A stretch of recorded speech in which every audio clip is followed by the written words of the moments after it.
بھی 5ویں دفعہ یہ قسم کھائے گی، والخامسۃ، اور 5ویں بار، ان غضب اللہ علیہا، کہ بے شک اس پر اللہ کا غضب ہو، ان کان من الصادقین، اگر وہ مرد سچوں میں سے، یعنی اگر مرد سچا ہے تو عورت پر اللہ کا غضب ٹوٹے. یہاں غضب کے لفظ کی بات کی گئی. آپ دیکھیے کہ مرد نے جب 5ویں بات کی تھی تو اس نے لعنت کی بات کی تھی، اور عورت جب 5ویں دفعہ بات کرے گی تو کیا کہے گی؟ اس پر اللہ کا غضب ہو. غضب کا لفظ جو ہے یہ کوئی معمولی لفظ نہیں ہے. قرآن مجید کے شروع میں آپ نے سورۃ الفاتحہ میں پڑھا کہ 3 طرح کے لوگ ہیں. ایک ہے انعمت علیہم، اور دوسرے ہیں مغضوب علیہم، اور تیسرے الضالین. انعمت علیہم کون ہے؟ جو علم بھی رکھتے ہوں اور عمل بھی کرتے ہوں. مغضوب علیہم کون ہے؟ جن کے پاس علم ہو لیکن عمل نہ ہو. اور ضالین کون ہے؟ نہ علم ہے نہ عمل ہے. اب یہاں خاص طور پر غضب کا لفظ استعمال کیا گیا ہے کیونکہ اکثر صورتوں میں کوئی شخص بیوی پر جب الزام لگاتا ہے تو اگر عورت جانتی ہے کہ وہ سچا ہے، اس کا مطلب ہے کہ اس کو علم ہے کہ بات درست ہے، لیکن یہ اس کو مان نہیں رہی. جو مغضوب علیہم کی کیٹیگری ہے وہ کیا ہے؟ کہ علم ہے لیکن عمل نہیں. تو اس عورت کو بھی علم ہے کہ مرد سچ کہہ رہا ہے لیکن وہ اس کو ایکسپٹ نہیں کر رہی.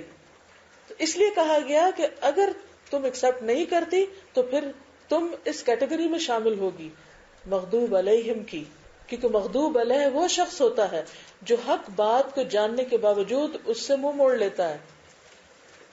ایسے شخص پر اللہ کا غضب ہوتا ہے، اللہ کی ناراضگی ہوتی ہے.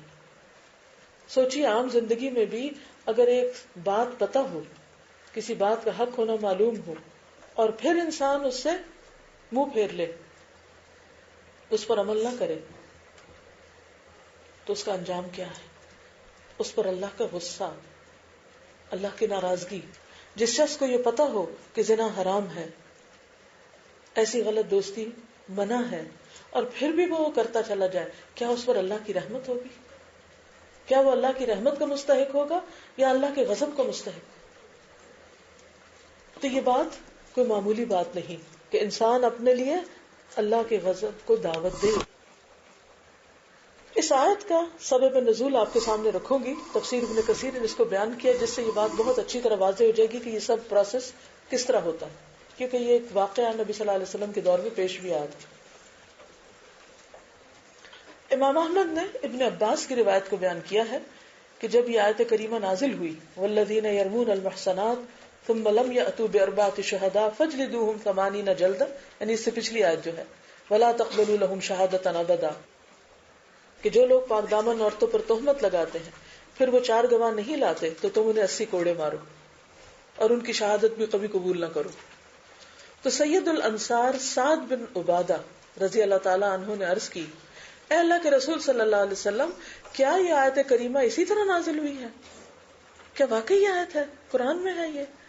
کیا مطلب وہ مان نہیں رہے تھے اس کو؟ کبھی آپ کو حیرانی ہوئی کہ اچھا یہ قرآن میں ہے، اس کا مطلب آپ شک کر رہے ہیں؟ تو کیا سعد بن عبادہ شک کر رہے تھے؟ تعجب کر رہے تھے. تو سعد بن عبادہ نے عرض کی کہ یہ قرآن میں ہے. رسول اللہ صلی اللہ علیہ وسلم نے فرمایا، یا معشر الانصار الا تسمعون الی ما یقول سیدکم، اے گروہ انصار کیا تم سن رہے ہو کہ تمہارا سردار کیا کہہ رہا ہے؟ انہوں نے عرض کی، اے اللہ کے رسول انہیں ملامت نہ کریں، یہ بہت غیور آدمی ہے، انہیں ملامت نہ کریں. اگر ہمارے سامنے کوئی کسی کی بات کرے کہ تمہارا کیا خیال ہے اس کے بارے میں، تو کیا ہم بھی ایسی کریں؟ کہتے ہیں ان کے جو قوم تھی کہ انہوں نے ہمیشہ باقرہ عورتوں سے شادی کی، شدت غیرت کی وجہ سے اپنی کسی بیوی کو کبھی طلاق ہی نہیں دی کہ ہم میں سے کسی شخص نے یہ جرت کی ہو کہ وہ ان کی بیوی سے شادی کر لے، یعنی ان کے اندر اس درجہ یہ غیرت ہے. سعد نے عرض کی، اللہ کی قسم اے اللہ کے رسول میں جانتا ہوں یہ آیت کریمہ حق ہے اور اللہ کی طرف سے نازل ہوئی ہے، لیکن مجھے اس بات سے تعجب ہے کہ اگر میں اس کمینی عورت کو دیکھوں کہ اس کی رانوں کے درمیان ایک شخص بیٹھا ہوا ہے تو جب تک 4 گواہ نہ لے آؤں مجھے اسے ڈرانے دھمکانے اور دور ہٹانے کا کوئی حق ہی نہیں. اللہ کی قسم جب تک میں 4 گواہ لے کر آؤں گا تو وہ مرد اپنی ضرورت پوری کر چکا ہوگا. یعنی اس وقت صبر کیسے کر سکتا ہے ایک مرد کہ جب وہ اپنی بیوی کو ایسا برا کام کرتے ہوئے دیکھے کہ اور 4 آدمیوں کو لے اور وہ ان کو بھی دکھائے؟ یہ بھی پاسبل نہیں. اور یہ کہ وہ خود آگے بڑھ کر کوئی اقدام نہ کر بیٹھے، یہ بھی پاسبل نہیں. راوی کا بیان ہے کہ ابھی تھوڑی دیر گزری تھی، مجلس میں یہ باتیں ہو رہی تھی کہ ہلال ابن امیہ آئے، اور یہ ان 3 میں سے ایک تھے جن کی غزوہ تبوک میں شرکت نہ کرنے کی توبہ قبول کی گئی تھی. وہ اپنی زمین سے عشاء کے وقت اپنے گھر میں آئے اور انہوں نے اپنی بیوی کے پاس ایک مرد کو دیکھا، وہ ان کے ہاں مہمان تھا. ایک دوسری روایت سے یہ بات پتہ چلتی. انہوں نے اپنی آنکھوں سے دیکھا اور اپنے کانوں سے سنا، مگر اب طیش میں نہ آئے، حتیٰ کہ جب صبح ہو گئی تو وہ رسول اللہ صلی اللہ علیہ وسلم کی خدمت میں حاضر ہوئے اور عرض کرنے لگے کہ اے اللہ کے رسول صلی اللہ علیہ وسلم، میں عشاء کے وقت اپنی بیوی کے پاس آیا تو میں نے اس کے پاس ایک مرد کو پایا. میں نے انہیں اپنی آنکھوں سے دیکھا اور اپنے کانوں سے انہیں باتیں کرتے ہوئے سنا. رسول اللہ صلی اللہ علیہ وسلم نے اس بات کو ناپسند فرمایا اور آپ کو یہ بات بہت ناگوار محسوس ہوئی کہ کوئی شخص آ کر اپنی بیوی کے بارے میں ایسا کہے. اتنے میں انصار بھی جمع ہو گئے اور انہوں نے کہا کہ سعد نے جو بات کی تھی اس کی وجہ سے ہم آزمائش میں مبتلا ہو گئے. یعنی ان کے دل میں ایسی بات آئی تھی، لہٰذا ہمارے اندر ایک ایسا واقعہ بھی پیش آ گیا. اب رسول اللہ صلی اللہ علیہ وسلم ہلال ابن امیہ کو ماریں گے، کیا 80 کوڑے، اور لوگوں میں ان کی شہادت کو بھی باطل کر دیں گے.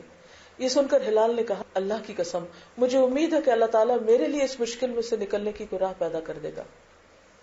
ہلال نے یہ بھی عرض کی اے اللہ کے رسول صلی اللہ علیہ وسلم، میں دیکھ رہا ہوں کہ میں نے جو بات کی ہے وہ آپ کو بہت ناگوار لگی ہے، لیکن اللہ جانتا ہے کہ میں بالکل سچا ہوں. اللہ کی قسم رسول اللہ صلی اللہ علیہ وسلم کا ارادہ یہ تھا کہ اسے مارنے کا حکم دے کہ اچانک اللہ تعالیٰ نے آپ پر وحی نازل کر دی، اور اگر یہ آیت نازل نہ ہوتی تو کیا ہوتا؟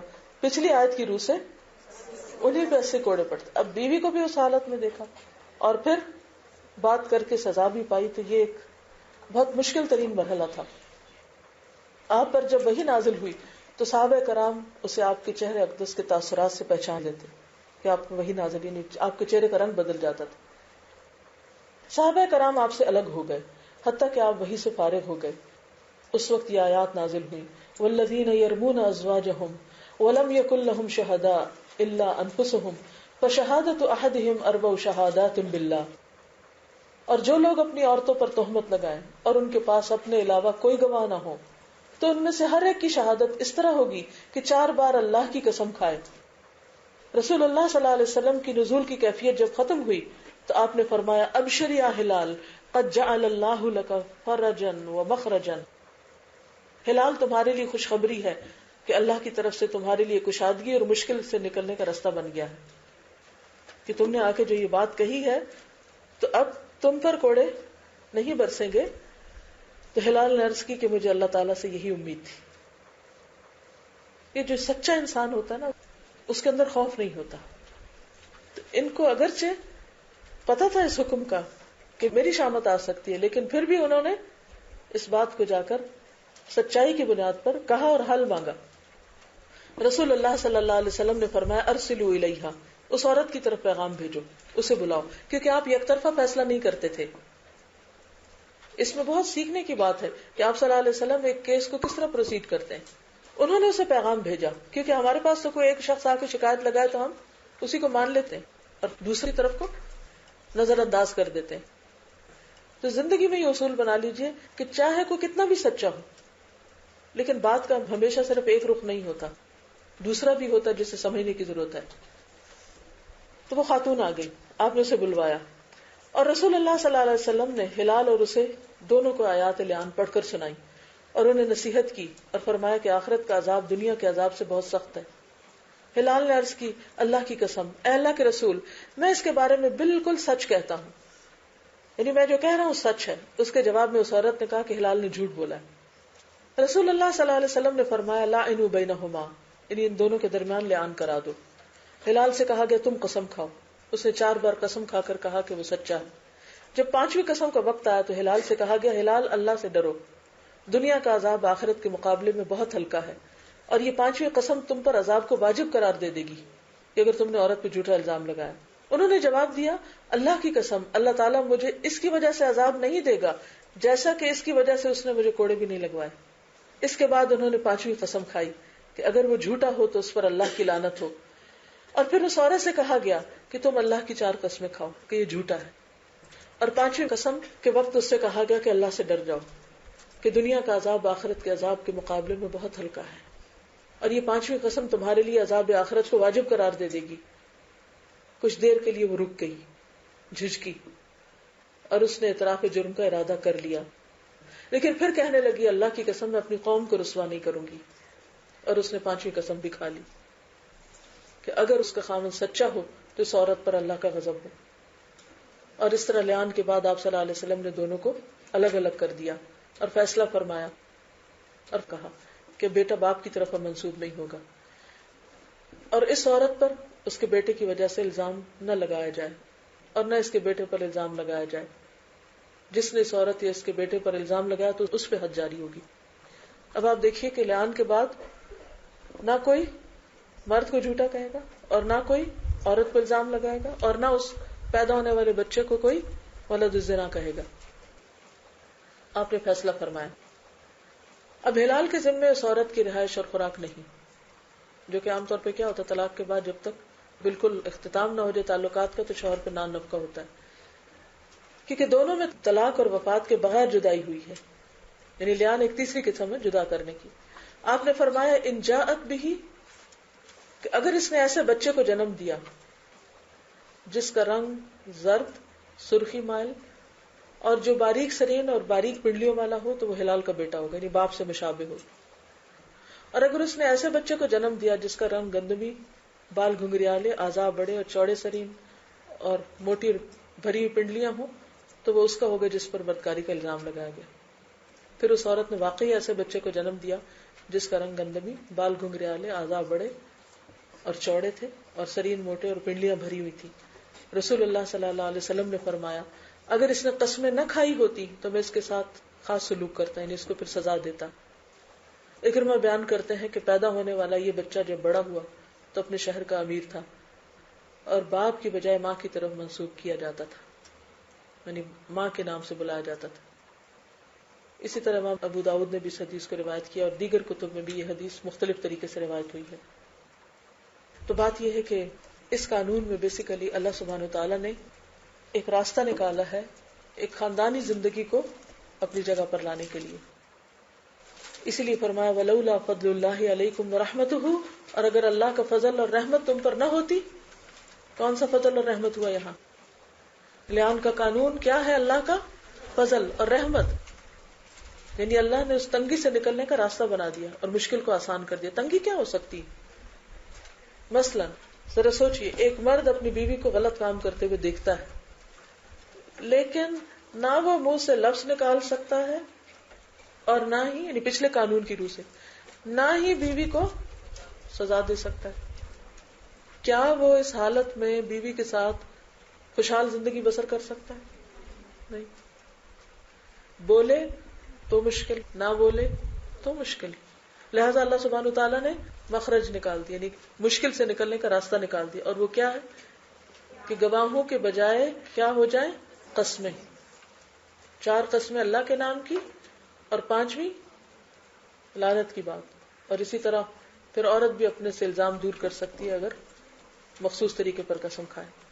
تو اس کے اختتام پر اللہ تعالیٰ فرماتے ہیں کہ اگر اللہ کا فضل اور اس کی رحمت نہ ہوتی تو تم بڑی مشکل میں پڑے رہتے. نہ تو تم بیوی کو کچھ کہہ سکتے اور نہ ہی تم اپنی بھڑاس نکال سکتے، اور اس طرح خاندانی زندگی ایک جہنم بن کے رہ جاتی. وَأَنَّ اللَّهَ تَوَّابٌ حَكِيمٌ، اور بے شک اللہ تعالیٰ توبہ قبول کرنے والا حکمت والا ہے، تواب ہے. تواب یہ یہاں پر صفت کیوں بیان ہوئی ہے؟ اس سے کس چیز کی طرف اشارہ ہے؟